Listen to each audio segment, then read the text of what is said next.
আসসালামু আলাইকুম জামান ভাই। ওয়ালাইকুম আসসালাম। ভাই না বই রইলেন, মন কি খারাপ নাকি ভাই? ও ভাই মনটা খুব খারাপ।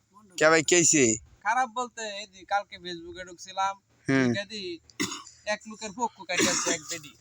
আচ্ছা ভাই।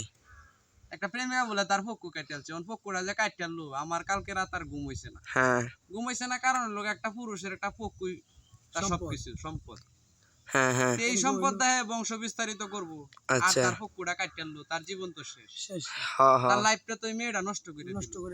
সে যদি অপরাধী থাকতো হুম তাহলে তারা জেলও দিত, না হয়তো বা একটা পাও ভেঙ্গেল তো একটা হাত ভেঙ্গেল তো, না জরিমানা নিত। হ্যাঁ ভাই ঠিক আছে। একবারে তার বংশ যেটাতে বিস্তারিত করবো এটাই হ্যাঁ কাটতে পালাই দিছে। হেই থেকে আমার চিন্তা টেনশন, হ্যাঁ কিভাবে মুতবো আর কিভাবে হ্যাঁ স্ত্রী সহবাস করবো। হ্যাঁ তো শেষই। হ্যাঁ শেষ না।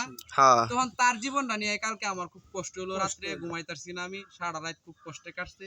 এই জন্য সকালবেলা আজকে ভিডিওটা বানাইলাম। আচ্ছা বানানোর উদ্দেশ্য হলো তার বিচারটা কি পরিমাণে হওয়া উচিত এটা আমরা 10 জনের কাছে বিচার দিলাম, ঠিক আছে? আচ্ছা একটা পুরুষ যে নির্যাতনটা হ্যাঁ করলো, আচ্ছা আসলে মূলত এই কাজটা খারাপ করছে। হ্যাঁ এই যে এইভাবে আমরা যারা আছি সমাজে দেখা যাচ্ছে যে বউয়ের সাথে ঝগড়া লাগে, বউ বললে তারা দেহা দিয়ে এরকম বুদ্ধি পরামর্শ করে আমরা দিয়ে বললে কাটতে পারি।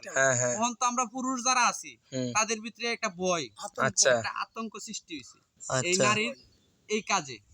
তবে ভাই সকলের কাছে আমার একটা চাওয়াটা হইলো কি, এই সকল নারী থেকে কমসে কম 40 কিলো দূরে থাকবেন ভালো থাকবার চাইলে। আর না হইলো এই সকল নারী বাচ্চা থাকতে হবে। যেরকম এই বাইরের পক্কুটা কাটতেলো, পক্কু মানে বগা, আমরা দিকে সেম কো বগা কো। আচ্ছা যাই হোক, জেডাই কোক, যে এলাকায় জেডাই কইয়া বুঝে, যে বা বুঝে এইভাবে কিন্তু বলে। তখন কথার লোকে যে কাজটা এই লোকটা করলো, এই মহিলাটা, এটা কিন্তু মূলত খারাপ করছে, ভালো করে নাই। না না এই লোকটার বগাটা যে কাটলো, আসলে আমার তো খুব কষ্ট লাগছে। তুমি অপরাধ করছো, তোমার শাস্তি আছে, জেল আছে, তোমার জেল আছে, তোমার জরিমানা আছে, তোমার আইন আছে, আইনে বুঝবো। তুমি তো আইন হাতে তুলে নিতে পারো না। এই যে বেটা বেসাদি করলে হইলে, তার বংশ বিস্তারিত হইলে, তার প্রজন্মে লোক থাক লইলে, তখন যে তুমি পক্কু কাটতেলছো, তখন তো আর বেটা বিয়া করলে ফুলাবাই নিত না। আর না হওয়ার কারণে বেটার বংশ বিস্তারিত এখানেই শেষ। ভালো থাকবেন সবাই, সুস্থ থাকবেন।